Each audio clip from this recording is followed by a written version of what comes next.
Lloydminster ratepayers are going to see an increase to their municipal taxes as City Council approved the 2022 operating and capital budget. Jace Mackey has more on the budget that includes a 3.5% increase to the municipal tax levy. City Council approved the 2022 capital budget at a cost of close to $75 million. That's supported by an equal number of capital revenues. Now the operating budget comes in with almost $111 million in expenditures, matched with over $72 million in revenues, leaving just over $38 million. That will lead to a 3.5% tax increase to cover that shortfall. A maintenance budget. We're going to see construction, but we're not going to see anything major from the construction world. We're going to continue to build on the wastewater treatment plant. That's part of that budget. Administration pointed to some key challenges that impacted the city's budget: the COVID-19 pandemic, declining grants, and the city's infrastructure deficit. But the biggest hurdle was the RCMP salary agreement that was inked by Ottawa and leaves the city with a larger bill for protective services. Had we not done anything and we just only had to do the increase for the RCMP and not made any cuts towards our budget, that would have been a 6% increase. So 3.5% is really paring back on some other things where we could, and also taking a look at capital. While critics may point to cutting salaries of city staff as a way to save the city money, Councillor Jonathan Torreson says it's not that easy. That if you reduce that administration, you would be effectively reducing services, which would in turn affect the quality of the programs and affect the quality of life in the city. Mayor Gerald Albers understands an increase to the levy will be challenging for residents, but says the city has to face the reality of rising costs. It's a very challenging position that we're in, but as we've seen over 5 years, none of our costs have gone down on anything at the city. In the future, the city hopes to see more grant money coming from the provinces. The provincial governments have kind of chosen us as the villain when they cut our funding over the last few years. They know that we need to provide a certain level of service to remain competitive within the province. And the fact that they chose to reduce the funding towards us really says that they're fine with people paying more taxes. It's just better off if it's municipalities doing it and not them. For Primetime Local News, I'm Jace Mackey. To start off the anticipated holiday week, this year's Parade of Lights will start at 7 p.m. on Monday, December 20th. This is the 7th annual event, and the plan is still set for having the traditional parade through downtown. The route will come down Highway 17, come back up 49th Avenue, and end at the exhibition grounds. Although this year they won't be having an indoor portion of the parade. We thought it's just still a nice way to bring out families and loved ones, and maybe even guests that are visiting Lloydminster for Christmas to come out and enjoy the parade. So residents still gave strong support through last year's Parade of Lights, even over all of the obstacles of the pandemic. It was amazing. I heard there was quite a congestion of traffic downtown. Some people waited upwards of 3 hours to drive through the parade last year. So I know it's something that Lloydminster residents enjoy to come out to, and they've been supportive since we've started this event. So since noticing how generous community members were, the Parade of Lights event has started to help organizations each year. This year, they will split the proceeds between the Lloydminster Region Health Foundation, the Men's Shelter, Kids Sport, and the Agricultural Exhibition Association. As well, we're going to be doing a toy collection for the Lloydminster Sexual Assault Services in Lloydminster. So that's something that we've always, pride ourselves on is being able to collect those toys for that organization and raise a little bit of money. So we're excited. People can check out the Parade of Lights Facebook page or go to thelloydx.com for more information. Now we'll toss to Tate Laycraft, who got the chance to learn about a free 26-week program that's helping Albertans to start their own business. Today on Primetime Local News, I'm joined by Pauline Mousseau from BusinessWorks Central Alberta, which is a free government-sponsored program that aims to teach Albertans the basics of business. So, Pauline, welcome to the show, but I hear that your program is currently accepting applications. Yes, thank you so much for having me, Tate. Yes, we are. We have another round that's coming up here starting in January. January 17th is the start date. So we are very much looking for new applicants and prospects of who wants to explore self-employment in their future.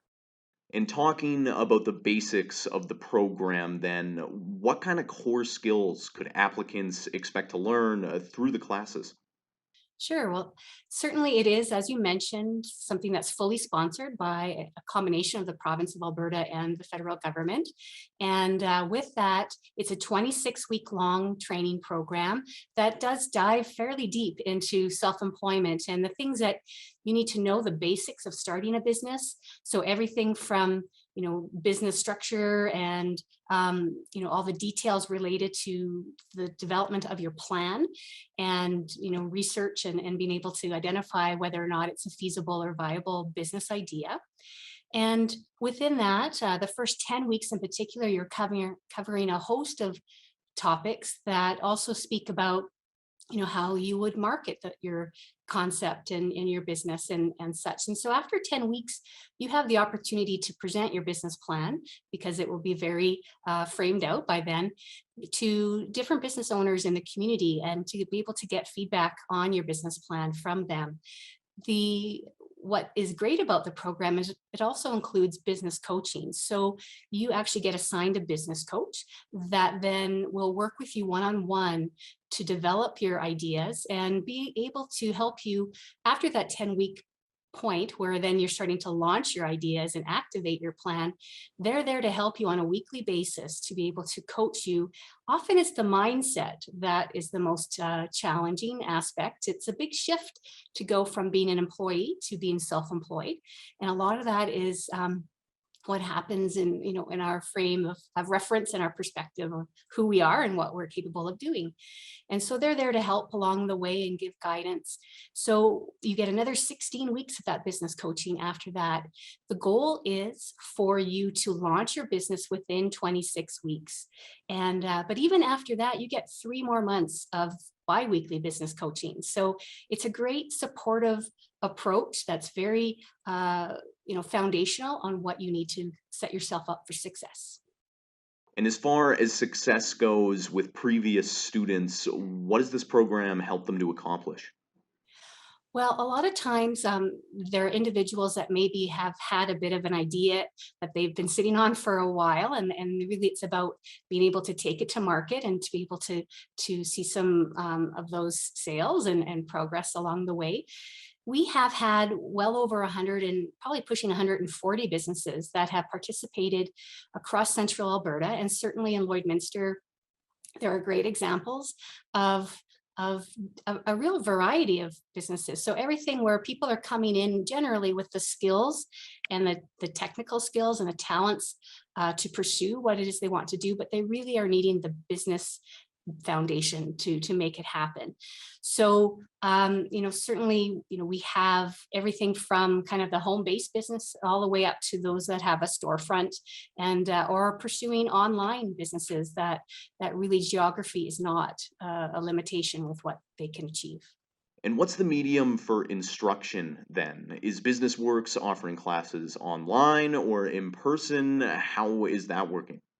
Actually, one thing with the pandemic, we were able to fairly seamlessly continue because everything was offered online. So they are Zoom-based conversations and learnings.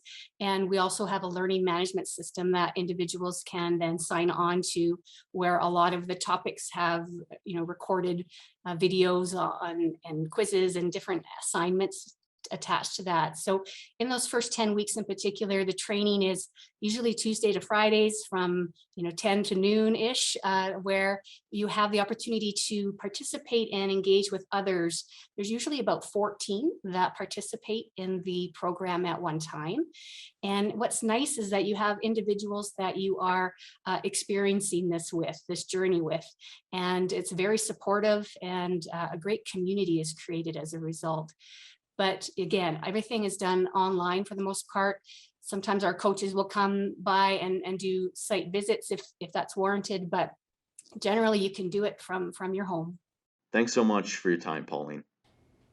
Now Shelby Clark will take a first look at this evening's forecast.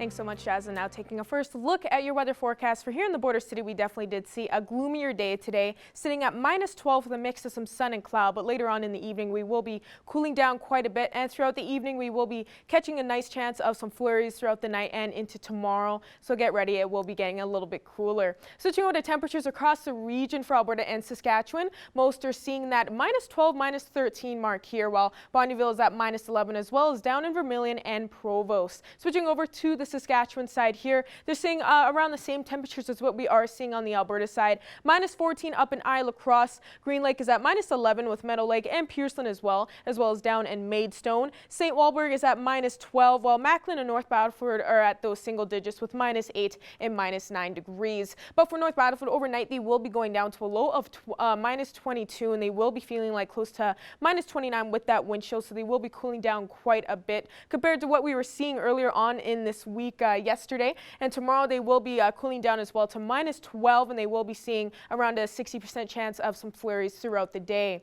Switching over to Cold Lake here overnight, they will be going down to a low of -21. They will be seeing some flurries throughout the night as well there. And tomorrow they will be seeing -12, and those flurries will continue on throughout the day tomorrow. So we are going to be getting some more snowfall in across the region here. And now for here in the Border City, we will be cooling down the most to a low of -22 as well throughout the night. So if you are going to be outside at all, please make sure you are trying to stay warm and trying to stay in warm areas if you can throughout the night tonight. And tomorrow we will be seeing -11, but we will be seeing a 60% chance of some flurries tomorrow as well. But we will be seeing a little bit more cloudier skies. And now switching over to our 3-day forecast for here in the Border City, we will have a low of -22 as well tomorrow. So we will be cooling down quite a bit there. Thursday, we warm them up to that 0 mark, but we will be seeing around a 60% chance of some precipitation as well on Thursday. And we will be seeing a little bit more icier, sidewalks and roads. So be careful on Thursday as well, as we will be getting with some worsened road conditions. And Friday, we will be having a +5 for a high on Friday with a little bit more cloudier skies to start off the weekend. That's the first look at your weather forecast. We'll have more news coming up after the break.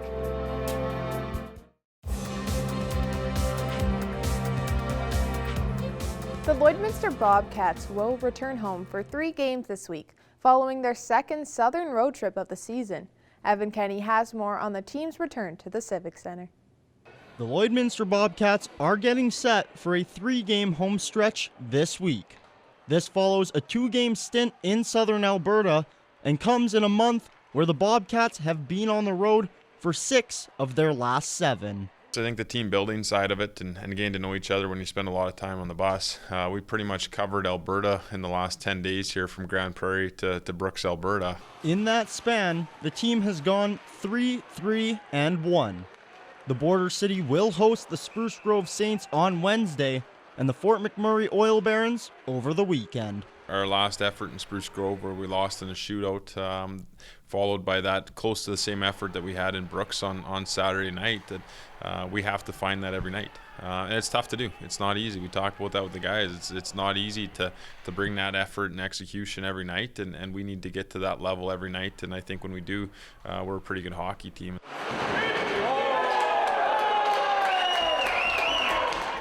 This will be the 6th and final meeting between Lloyd and Spruce.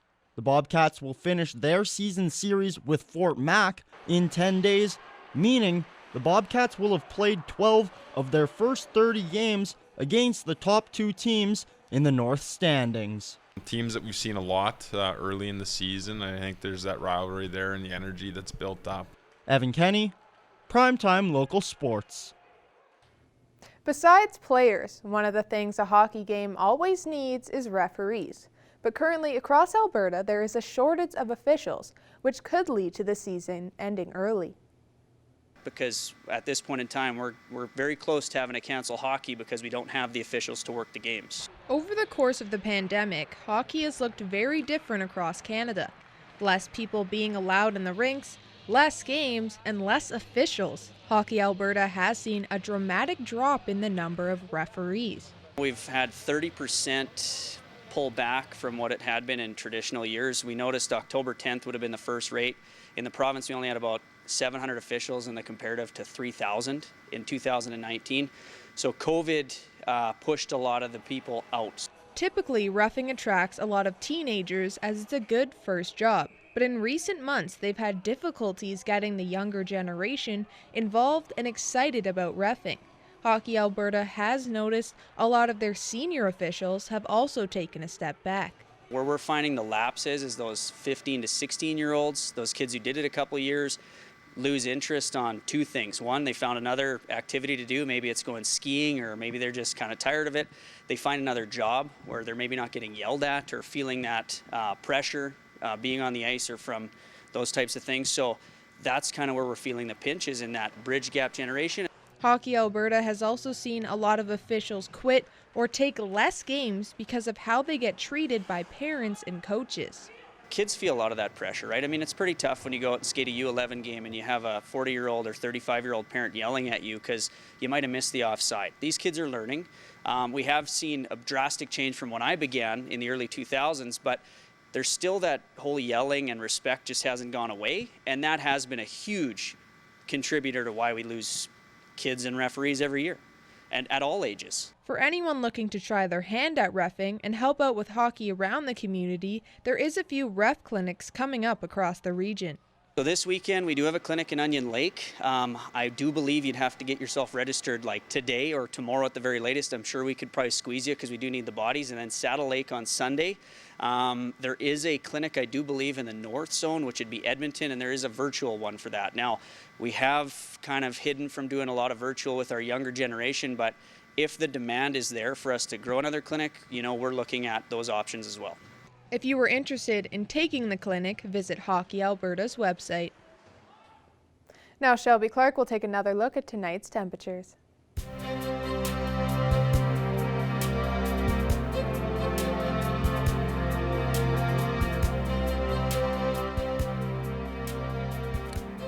Thanks so much, Jasmine.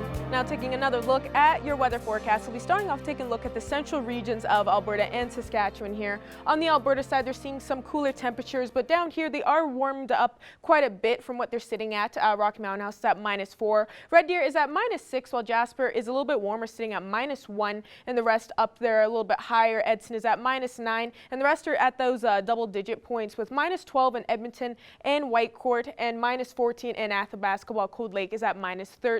Switching over to this side here, they're seeing some slightly warmer temperatures as well over in this area here, with those single-digit temps, with Saskatoon and Melfort at -4.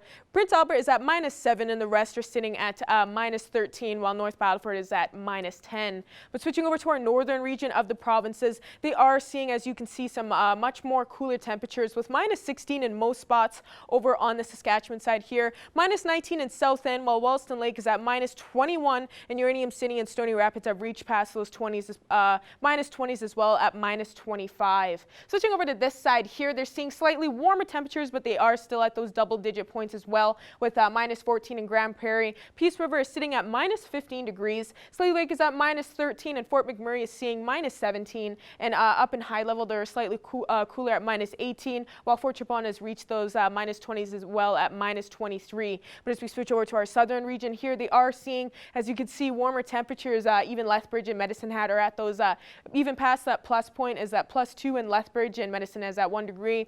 And the rest up here are slightly cooler, with Calgary and Banff at -3 and -4 degrees, and Coronation is a lot cooler, sitting at -11. Switching over to this end here, they're seeing some warmer temperatures as well compared. Swift Current and Kindersley are at those minus points, with -2 and -6, while the rest are past that point to +2.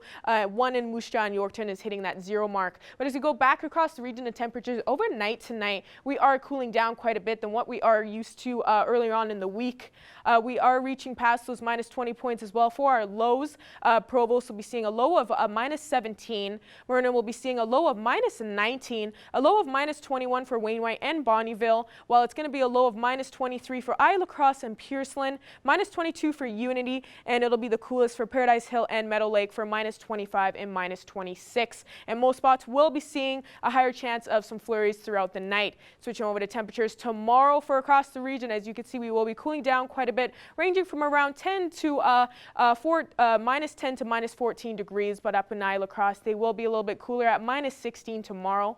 And ending off with our 7-day forecast, Wednesday we'll see a cooler day with minus 11. Thursday we'll be hitting that 0 mark, but seeing a little bit more icier roads and sidewalk after warming up a bit from Wednesday. Friday will start off this weekend a bit warmer with plus 5 on Friday, minus 3 on Saturday with a mix of some sun and cloud, and Sunday will end off the weekend a bit warmer at plus 2 there with a little bit more sun. And starting off next week, we will cool down a bit just to minus 3 on Monday and minus 2 on Tuesday. That's another look at your weather forecast. We'll have more news coming up after the break.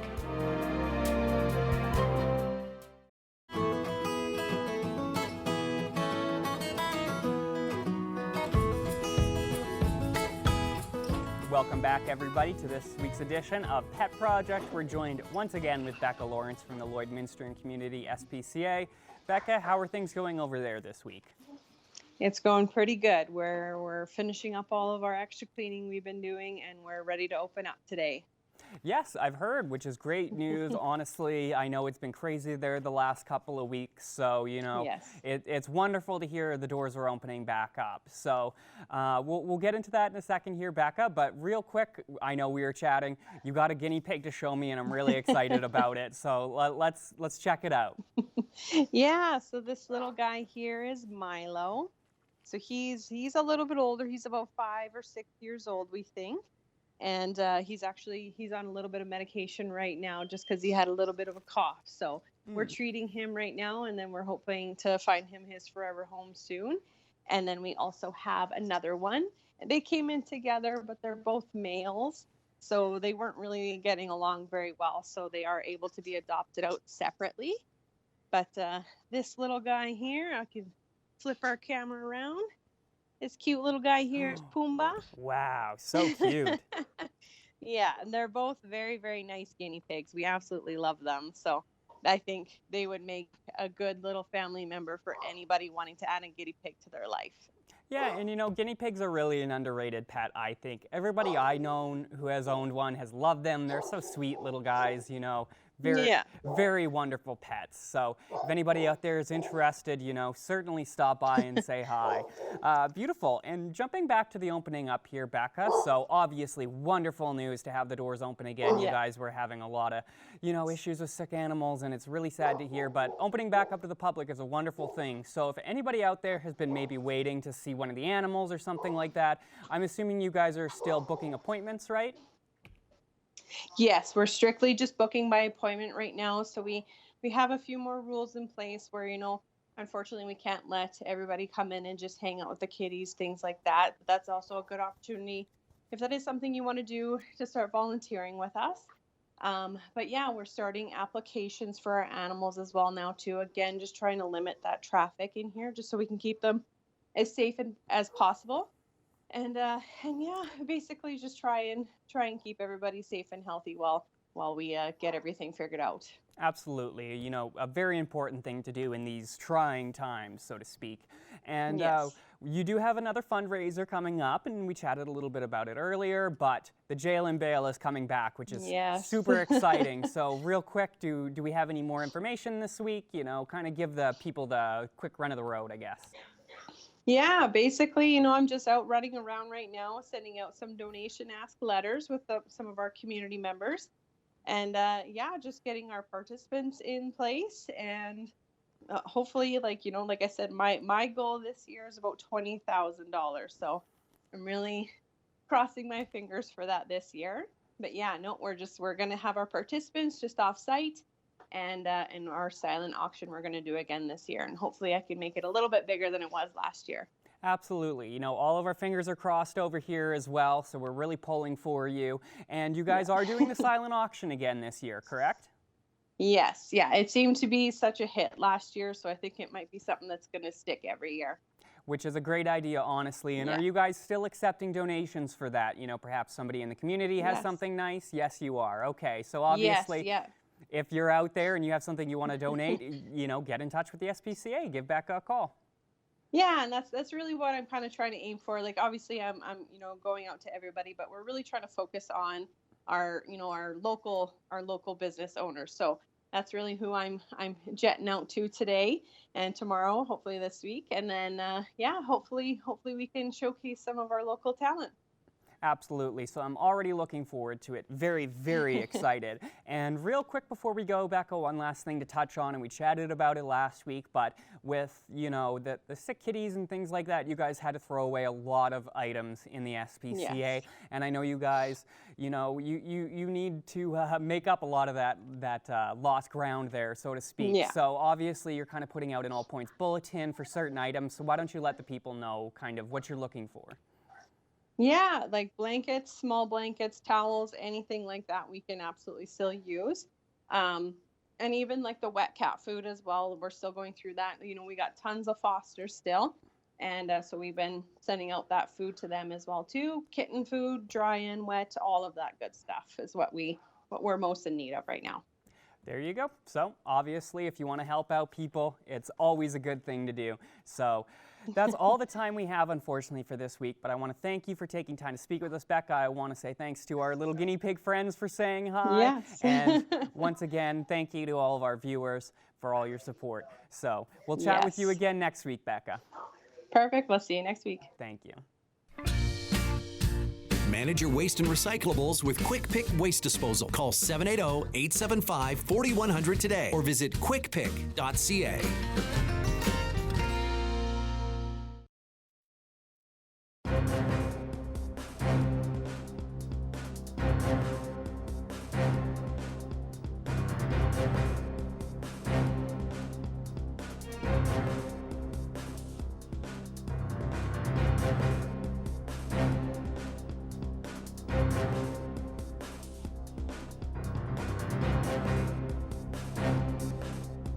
Today, I'm joined by Alicia McDonald, who is the illustrator from the book My Mom the Magician. So, would you be able to tell me a little bit about this book? For sure. So our children's book is called My Mom the Magician.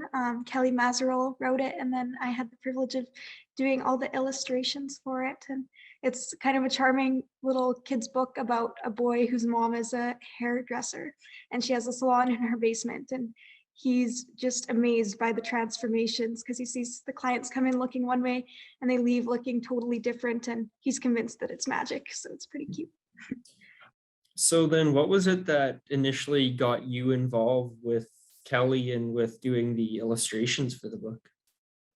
Yeah, so Kelly is kind of a family friend and works with my mom. And so she had kind of come up with this idea, and I love doing art. So she knew me and we kind of just collaborated together. And so she started with this idea of the hairdresser and like kind of the boy's imagination. And so we played on that and together worked on creating kind of the lines, and then I would try and come up with ways that we could illustrate it. So it was a fun collaboration.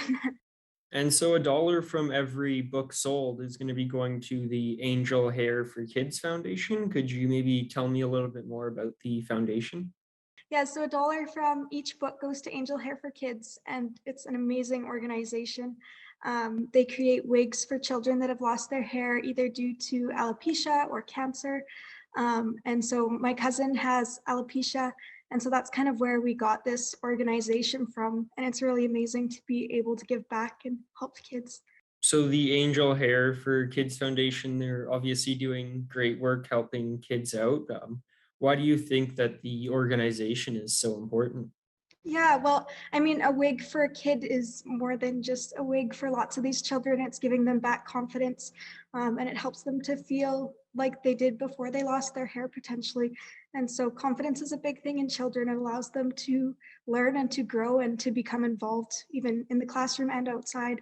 I'm trying to work on an education degree, and I just have been noticing more and more how important it is to help kids gain confidence. So I'm really happy that I can do this through this book. And so where would people be able to buy the book? Yeah, so I've had tons of local support.